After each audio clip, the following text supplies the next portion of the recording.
Hello, welcome back to my channel home made healthy delights.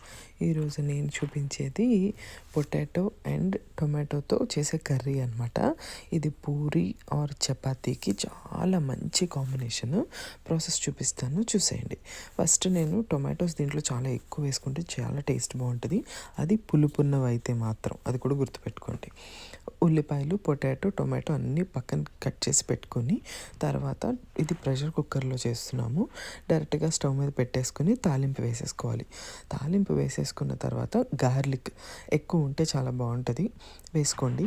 ఇది కొంచెం అంతా బాగా ఫ్రై అయిపోయిన తర్వాత మన దగ్గర కరివేపాకు ఇలాంటివి ఉంటే కనుక వేసుకోండి, లేదంటే స్కిప్ చేసుకోండి, నో ప్రాబ్లం. ఈలోపు మనం ఆనియన్ని స్లైసెస్గా అయినా పర్వాలేదు, చిన్న చిన్న పీసెస్గా అయినా పర్వాలేదు, అవి కట్ చేసి పక్కన పెట్టేసుకుంటాం.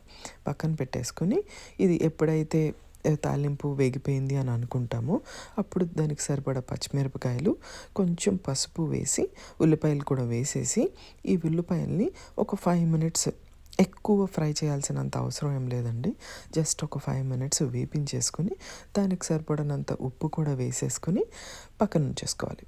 ఈలోపు మనం టొమాటో పీసెస్ అవన్నీ కట్ చేసుకుంటాం కదా, అవన్నీ కూడా ఒకదాని తర్వాత ఒకటి, దీని తర్వాత పొటాటో కూడా.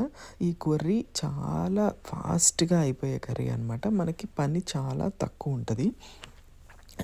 అయితే ఇప్పుడు పొటాటో కూడా వేసేసుకున్నాం. ఇవన్నీ వేసేసుకున్న తర్వాత ఈ కర్రీని ఒక 5 మినిట్స్ ఫ్రై అవ్వనివ్వండి.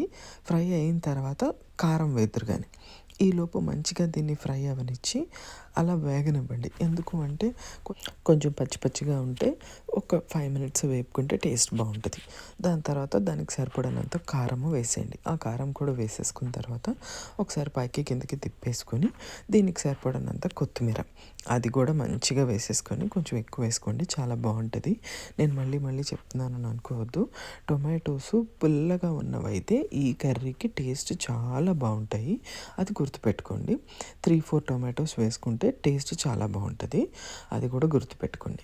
ఆ తర్వాత దీంట్లో నుంచి కొంచెం వాటర్ వస్తూ ఉంటుంది అనమాట. ఎందుకంటే దీంట్లో టొమాటో, ఉల్లిపాయ అన్నీ ఉన్నాయి కదా, అన్నీ వాటర్ రిలీజ్ చేస్తుంది కదా, ఆ వాటర్తోని మన ఈ కూర అంతా కూడా మూత పెట్టేసి విజిల్స్ రానిచ్చినప్పుడు ఉడకాలి. ఎక్స్ట్రాగా వాటర్ పోస్తే పేస్ట్ అయిపోతుంది, గుర్తుపెట్టుకోండి. ఒక 3-4 విజిల్స్ రానివ్వండి, చక్కగా ఉడికిపోతుంది. ఆ తర్వాత ఓపెన్ చేసి చూసుకోండి, మంచిగా అంతా నీట్గా ఉడికిపోయి ఉంటుంది. ఒకసారి ఉప్పు సరిపోయిందో లేదో టేస్ట్ చూసుకొని, నేను ఈరోజు దీనికి పూరీ చేశాను. సో పూరీ దీనికి మాకైతే పర్ఫెక్ట్ కాంబినేషన్, చాలా టేస్ట్ బాగుంటుంది. మీరు కూడా దీన్ని ఒకసారి ట్రై చేయండి. అంతేనండి, మన పొటాటో టొమాటో కర్రీ 10 మినిట్స్లో ఇట్టే రెడీ అయిపోతుంది. ఒకసారి మీరు కూడా ట్రై చేసి చూడండి. Thank you so much for watching. Bye.